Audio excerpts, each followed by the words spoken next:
আল্লাহর একজন ওলি সফরে বের হয়েছে, হঠাৎ করে তাকায় দেখে মস্ত বড় একটা কবরস্থান দেখা যায়। কবরস্থান, অনেক বড় কবরস্থান দেখার পর আল্লাহর বান্দা মনে মনে ভাবতেছে, এই কবরে যারা শুয়ে আছে তারাও তো আমার মতো একদিন এই পথের পথিক ছিল, এই জায়গা দিয়া তারাও হাঁটছে।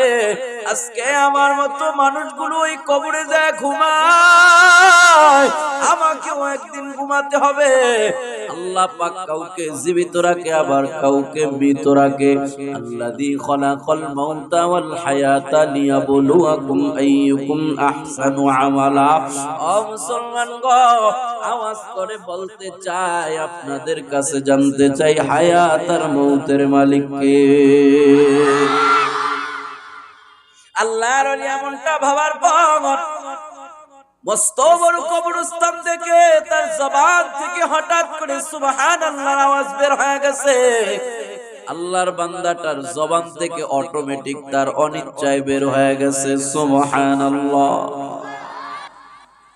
আউয়ালু মান ইউদআ ইলাল জান্নাতি আল হামিদুন الذين يحمدون الله في السراء والضراء। পাঁচগাঁও ননা এলাকার মুসলমান যুবক ভাই আমার, কিয়ামতের ময়দানে আল্লাহ সর্বপ্রথম যে মানুষগুলারে প্রথম শ্রেণীর জান্নাতি বানায় দিব, নবী আমার বলে ওই মানুষগুলার নাম হলো আল হামিদুন। আল হামিদুন কারা? আল্লাহর নবী হাদিসের মধ্যেই ব্যাখ্যা করে দেয়, আল্লাযীনা ইয়াহমাদুনাল্লাহা ফিস সাররাই ওয়াদ দাররা, যে মানুষগুলো দুনিয়ায় সুখে দুঃখে ঠান্ডা গরম সব সময় আল্লাহ পাকের প্রশংসা করে, আল্লাহ পাকের শুকরিয়া আদায় করে, বলে আলহামদুলিল্লাহ, ওই মানুষগুলাই কিয়ামতের ময়দানে প্রথম শ্রেণীর জান্নাতি হয়ে যাবে। اے برادر جنت دار البقاء بقول رب خالدین فیها مدت عمر کے در جنت بواد کیب عقبہ داخل دوزخ بواد। আওয়াজ করে বলা যাবে কি আল্লাহু আকবার? এই আল্লাহু আকবারের আওয়াজ। এই জন্যই ইসকনরা আপনার আমার ভাই সাইফুল ইসলাম আলিফকে হত্যা করার দুঃসাহস দেখায়, ঠিক কিনা বলেন? আর কত এইভাবে চুপ থাকবেন? আর কত এইভাবে দুর্বলতা দেখাবেন আমাদের? মুসলমান তো দুর্বল জাতি না, মুসলমান তো সিংহের জাতি। মুসলমানের গর্জনে কাফের মুশরিকরা থরথর করে কাঁপবে, ঠিক কিনা আওয়াজ করে বলে। আল্লাহু আকবার মানে কে বড়? জোরে বলেন, কত বড় আল্লাহ? হ্যাঁ, অনেক বড়। তো অনেক বড় তো আওয়াজ দিলেন না। অনানাই পাঁচগাঁও এলাকার মুসলমান যুবক ভাই আমার, বৃদ্ধ বাবা, আল্লাহু আকবার, সুবহানাল্লাহ, আলহামদুলিল্লাহ। আপনাদেরকে এত বারবার কলে বলানো লাগে কেন? এগুলো কি মরার পরে বলবেন না? নবী আমার জানা দেয়, আল্লাহু আকবার বলার সাথে সাথে তামলাউ মা বাইনাস সামাওয়াতি ওয়াল আরদ, আসমান আর জমিনের মাঝখানে যত ফাঁকা জায়গা আছে, এই ফাঁকা জায়গা সমপরিমাণ নেক আমল আল্লাহ পাক আপনার আমার আমলনামায় দান করে দেয়। তাইলে কবে বলবেন এগুলো? মরার পরে। হ্যাঁ, বুঝি না আমি, কবে? মরার পরে। কথা কন না, মরার পরে কবে? আপনারা কি আমার ভাষা বোঝেন না? তো আওয়াজ দেওয়া যাইবো নাকি কালকে নেত্রকোনা যায় বলতে হইব গেছিলাম পাঁচগাঁও ননাই এলাকায় 2 ঘন্টা কবর জিয়ারত কইরাইছি? আপনাদের এলাকার মুর্দারা কি কোনো কথা বলে? যায়াদে প্রথমেই সালাম দেন, আসসালামু আলাইকুম ইয়া আহলাল কুবুর, এরা কয়নি? শুনায় কইছে আপনার ওয়ালাইকুম আসসালাম, অনেকদিন পরে আইলা কবর জিয়ারত করতে। এটা কি কবরস্থান? আমরা মুর্দা না জিন্দা? আওয়াজ দেওয়া যাবে ইনশাআল্লাহ? কবে দিবেন আর আওয়াজ? সুবহানাল্লাহ আলহামদুলিল্লাহ আর কবে বলবে? وَاعْبُدْ رَبَّكَ حَتَّى يَأْتِيَكَ الْيَقِينُ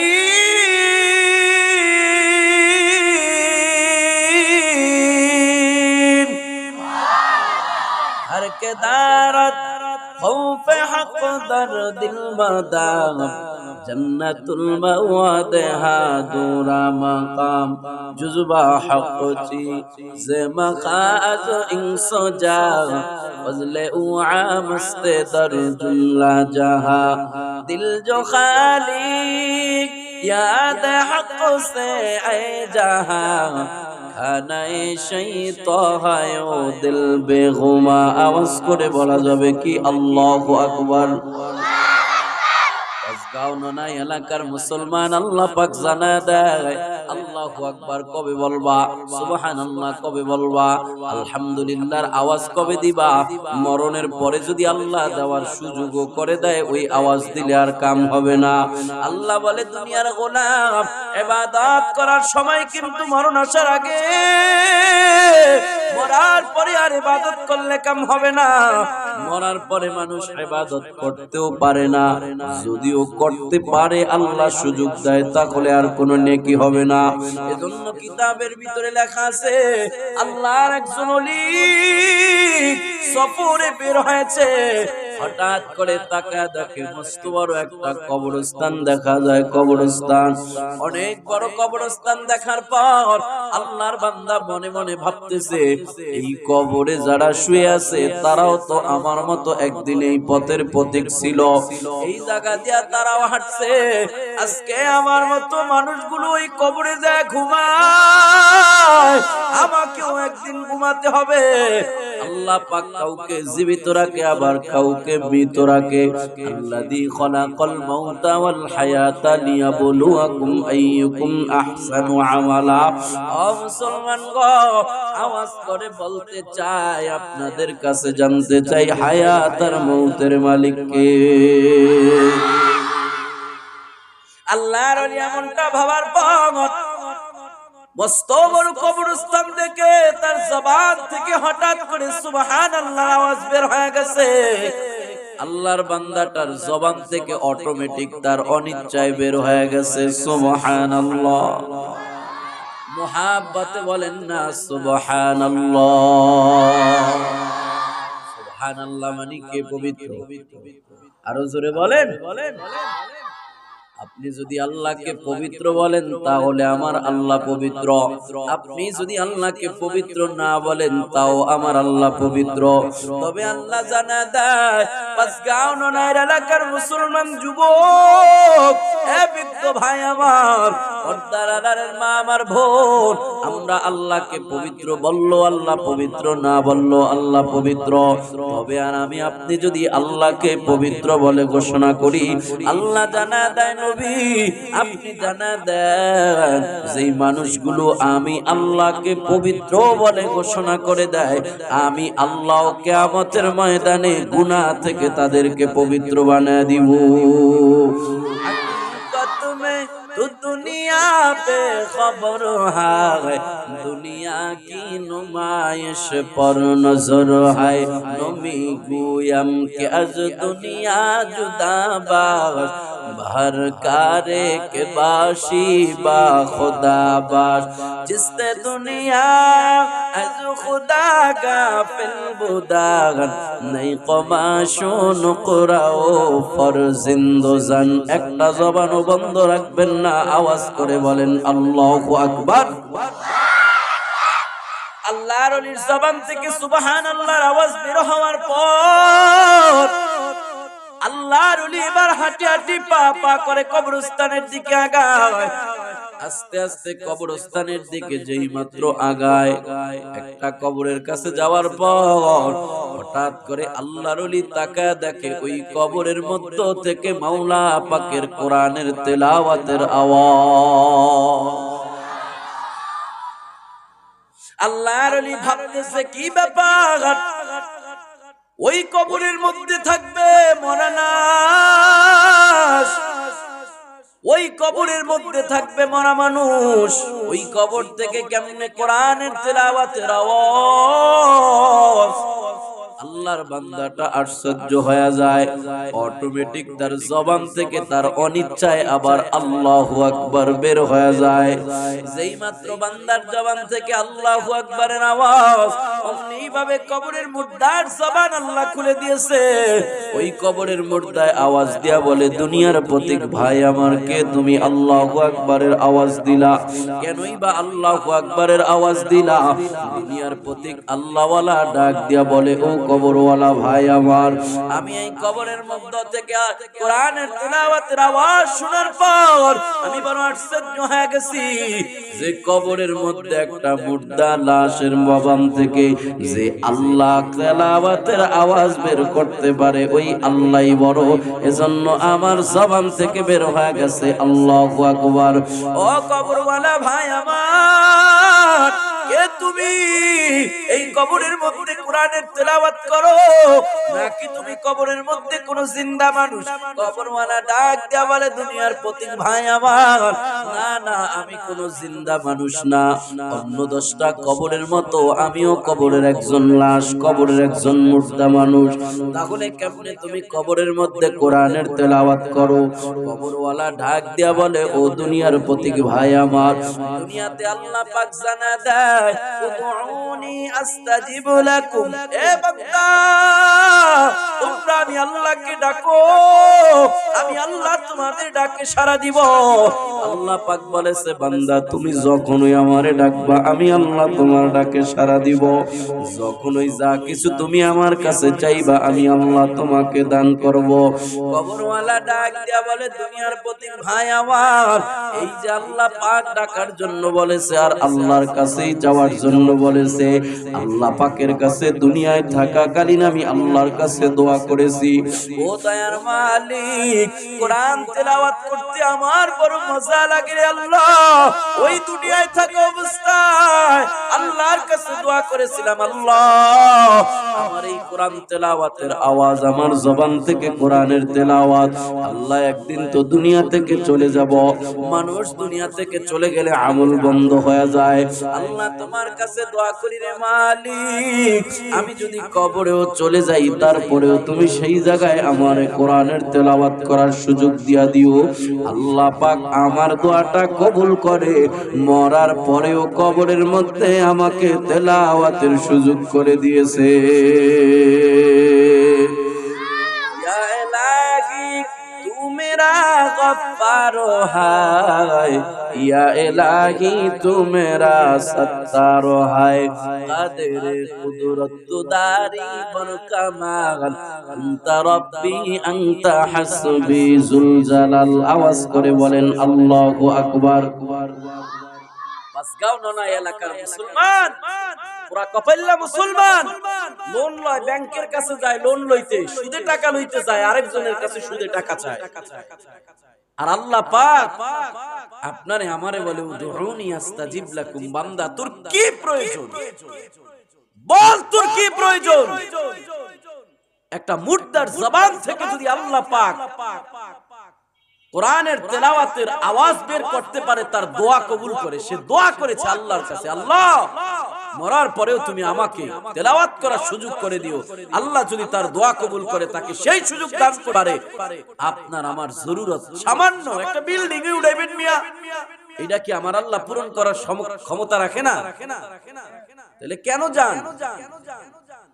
ভাবতে খুব অবাক লাগে যে লোন লয়া সুদের গুনাহ নিজের আমলনামায় জমায়া নিজের জাহান্নামী বানায়া তারপরে কার জন্য সে বিল্ডিং করে থুয়া যায়? আপনি আপনাকে জাহান্নামী বানায়া কার জন্য বিল্ডিং বানায়া রাখা যায়? আপনি মরার পরে তো এই পোলাপান খবর নিব না, আপনার কবরে যাবে নাকি? হাসরের ময়দানে একটা নেকি দিব নাকি? তাহলে কার জন্য আপনি নিজেকে জাহান্নামী বানায়া বিল্ডিং বানায়া থুয়া যায়? আল্লাহ বলে উদউনি আস্তাজিব লাকুম, বান্দা চা চা, কি দরকার চা, এতটুকুই নয়, আল্লাহ পাক গভীর রজনীতে প্রথম আসমানে আইসা আপনাকে আমাকে ডাকতে থাকে, মুহাব্বত নিয়ে ডাকতে থাকে, দয়া আর মায়া করে ডাকতে থাকে, আলামিন মুস্তাগফিরিন ফাগফির লাহু, এ বান্দা কে আছো, আয় আয় আয় আয়, গুনাহ করেছো, আমি আল্লাহর কাছে ক্ষমা চাও, আমি আল্লাহ তোর জীবনের গুনাহ ক্ষমা করে দিব। বান্দা তোর রিজিকের অভাব, আমি আল্লাহর কাছে বল, আমি আল্লাহ রিজিকের অভাব পূরণ করে দিব। বান্দা কি দরকার বল, আমি আল্লাহকে বল, আমি আল্লাহ তোর সব পূরণ করে দিব। ওই বান্দাটা বলে আল্লাহ পাক আমার দোয়া কবুল করে কবরের মধ্যে তেলাওয়াতের সুযোগ করে দিয়েছে। দুনিয়ার প্রতীক ডাক দেয়া কয়, কবরওয়ালা ভাই আমার, এই কবরের মধ্যে তুমি কয়দিন পর্যন্ত কোরআনের তেলাওয়াত করতেছ? কবরওয়ালা ডাক দিয়া বলে, কয়দিন নয়, কয়দিন নয়, বরংস কয়েক বছর পর্যন্ত আমি কবরের মধ্যে কোরআনের তেলাওয়াত করতেছি। এবার দুনিয়ার পথিক ডাক দিয়া বলে, কবরওয়ালা ভাই আমার, তোমার কপাল বড় ভালো, কারণ যেই জায়গায় আল্লাহ পাক একটা হরফ তেলাওয়াত করলে 10টা নেকি দান করে, মান ক্বারাআ হারফাম মিন কিতাবিল্লাহ ফালাহু হাসানাতুন ওয়াল হাসানাতু আশরু আমসালিহা, একটা হরফ একটা অক্ষর তেলাওয়াত করলে আল্লাহ পাক যেই জায়গায় 10টা নেকি দান করে, ওই জায়গায় কবরের মধ্যে থাইকাও বছরের পর বছর তুমি কোরআনের তেলাওয়াত করে কত নেকি জমিয়ে ফেলেছো।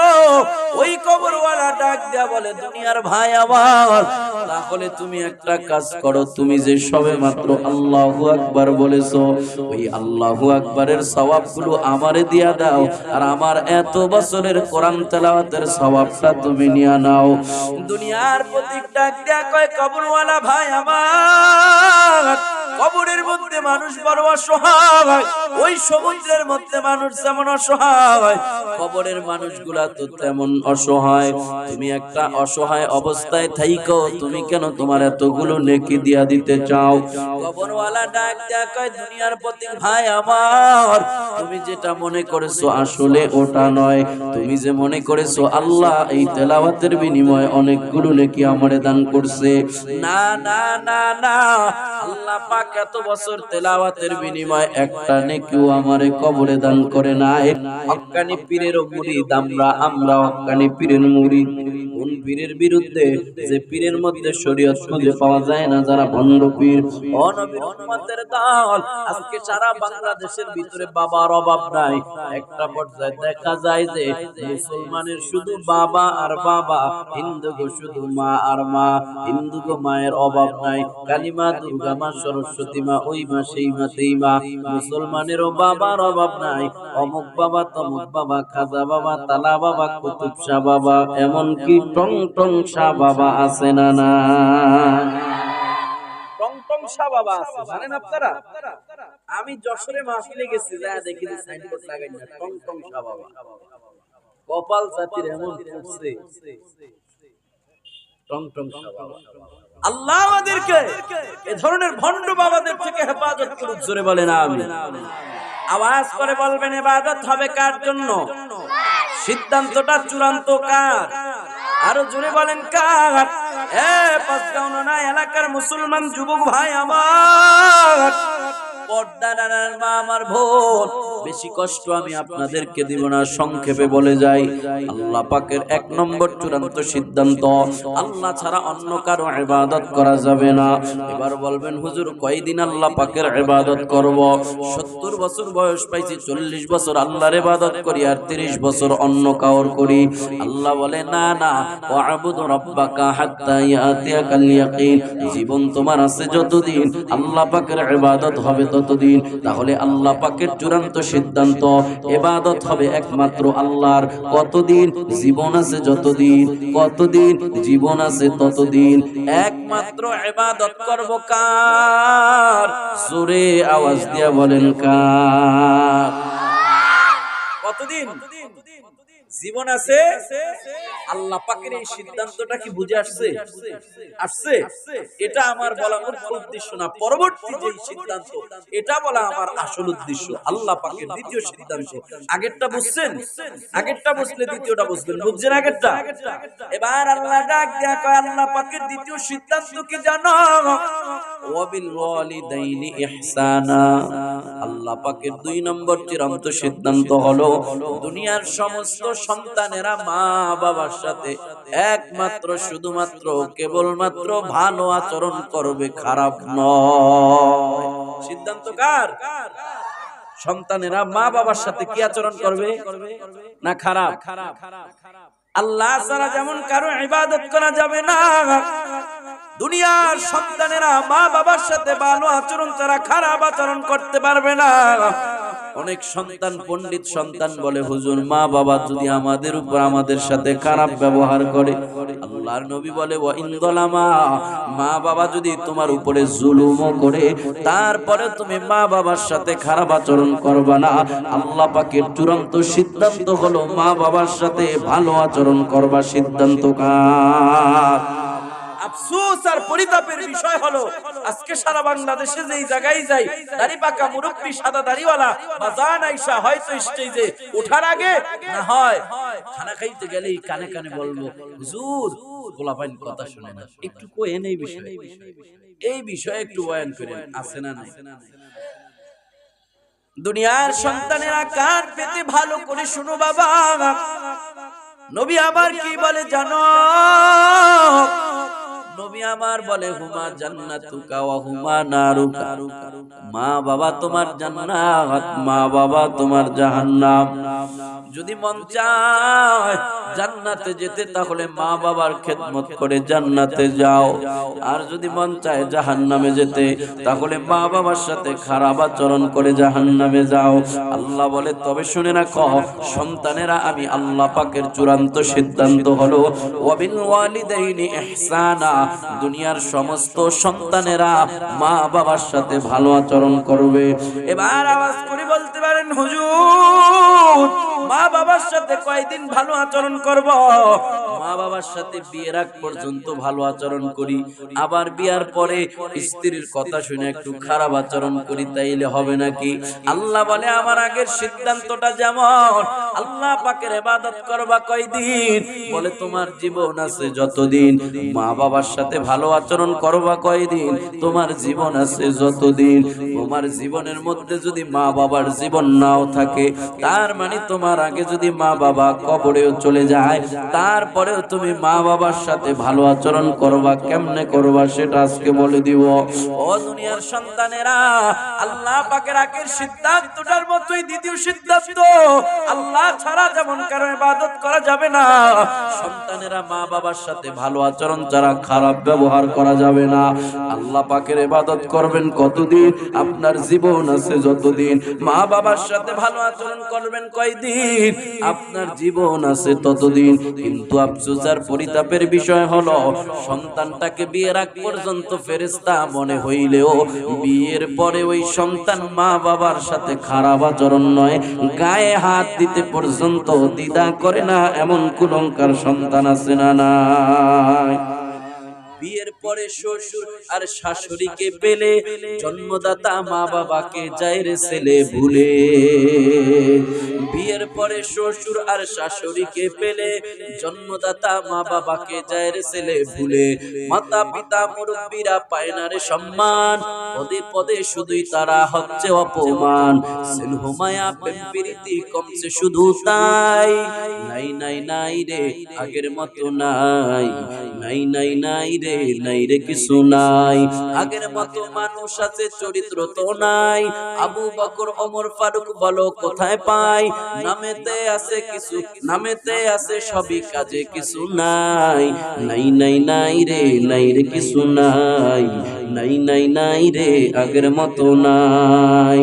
ধানের গন্ধে মৌ মৌ আগে করতো সারা গ্রাম, মালশিরা আর সুজি বুঝি সেই না ধানের নাম। ইলিশ মাছের গন্ধ কি আর আগের মতো আছে? গন্ধ তবু যায় না পাওয়া, নিলেও নাকের কাছে, ঠিক কিনা?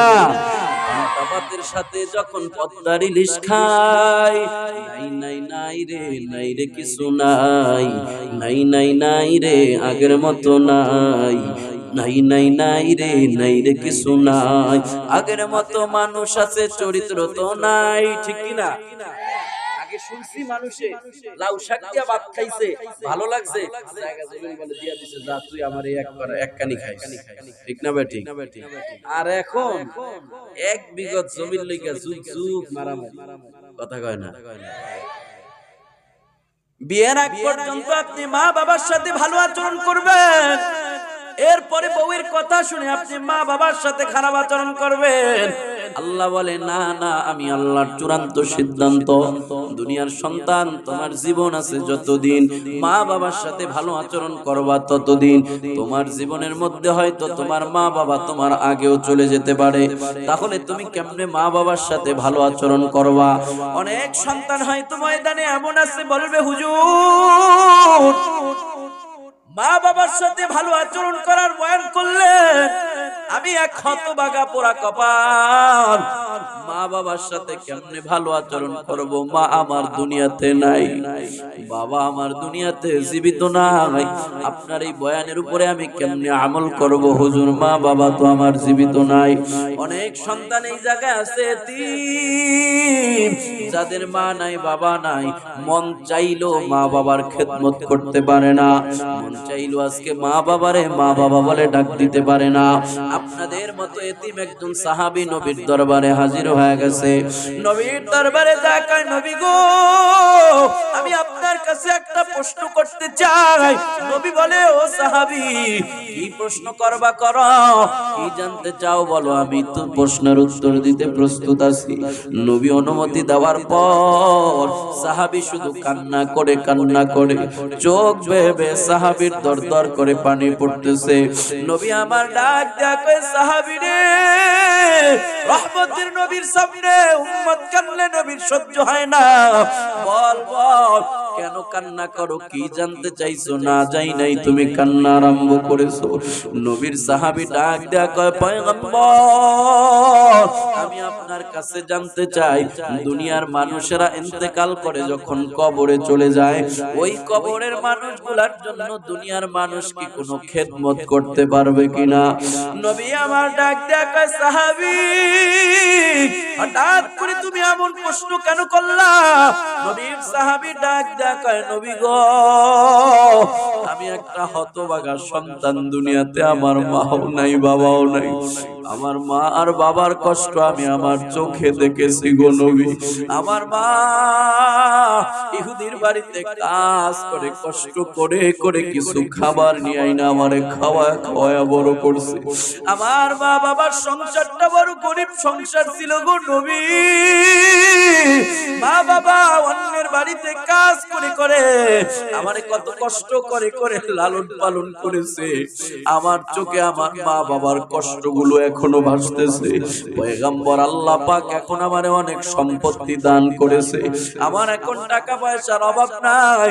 আমার মন চায় আমার বাবারে আমি একটু ভালো কিছু রান্না করে খাওয়াই, আমার মন চায় আমার মারে আমি একটা ঈদের মধ্যে কাপড় কিনা দেই। ওই ঈদের দিন যেই মা বাবা আমার, যেই মা সবার আগে ঘুমের থেকে উঠে আমি সন্তানের জন্য সিন্নি পায়েস রান্না করে অপেক্ষা করত, ও পয়গম্বর ঈদ আসে ঈদ যায়, আমার ঘরে খাবারের অভাব নাই। আমার মন চায় আমার মারে আমি একটু খাওয়াবো, আমার মন চায় আমার বাবারে আমি একটু ভালো খাবার খাওয়াবো। আজকে আমার কোনো খাবারের অভাব নাই, কিন্তু আমার জনম দুঃখিনী মা বাবা জীবিত নাই, আমি মন চাইলো খাবার নিয়ে খাওয়াইতে পারি না।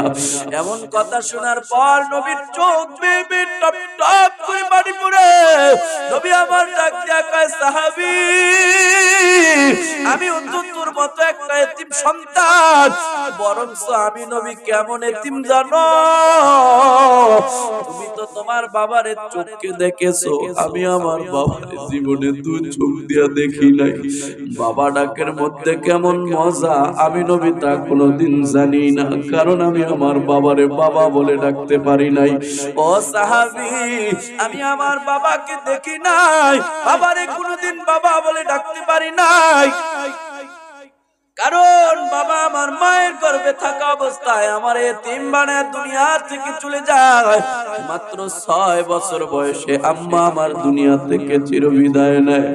8 বছর বয়সে আমার দাদা আব্দুল মুত্তালিব আমার ছেড়ে দুনিয়া থেকে চলে যায়। আমার তো মা বাবার খেদমত করতে মন চায়, আমার তো আমার মা বাবারে খাওয়াইতে মন চায়। ও নবীর সাহাবী, আল্লাহ পাক তোমার মতো এতিম সন্তানের, আল্লাহ পাক তোমার মতো এতিম সন্তানের মাহরুম করে নাই। যে এতিম সন্তানদের মনের মধ্যে বড় ব্যথা, যারা মা হারাইয়া বাবা হারাইয়া এতিম হয়ে গেছে, মা বাবার কবরে খেদমত পৌঁছাইতে চায়, মাকে ভালো খাবার খাওয়াইতে চায়, বাবাকে ভালো খাবার খাওয়াইতে চায়, ওই এতিম সন্তানদের জন্য আল্লাহ পাক 5টা কাজ রেখেছে। ওই 5টা কাজ করতে দেরি, আল্লাহ পাক তার মা আর বাবার কবরের মধ্যে আল্লাহ পাক শান্তির ফয়সালা করতে দেরি না। কয়টা কাজ? এই ময়দানে মা নাই, অথবা মা বাবা দুজনেই নাই, অথবা একজন নাই, কার কার একটু হাত উঠান দেখি। যে কোনো একজন নাই, অথবা দুইজন নাই, একজন নাই বা দুইজন নাই, কারো মা নাই, কারো বাবা নাই, অথবা কারো মা বাবা নাই, হাত উঠান। অধিকাংশ মানুষ, অনেক মানুষই দেখা যায় কারো মা নাই, কারো বাবা নাই, কারো আবার মা বাবা নাই, হাত নামান। কয়টা কাজ বলেন না? কয়টা কাজ? যারা মা হারায় বাবা হারায় এতিম হয়ে গেছেন, মন চায় বাবার কবরে একটু খেদমত পৌঁছাইতে, মন চায় মায়ের কবরে খেদমত পৌঁছাইতে, আল্লাহ পাক তাদের মা তাদের জন্য 5টা কাজ রাখছে। কয়টা কাজ বলেন না? কয়টা কাজ বলবো না? থাক, আপনাদের মনে হয় কষ্ট হইতেছে, আপনারা কথা টথা বলেন না। আজকে পর্যন্ত থাক, ইনশাআল্লাহ আবার যদি কোনো সময় আল্লাহ আনে না, আনে কইতারি না, যদি আনে তাহলে ওই সময় শুনামো ইনশাআল্লাহ।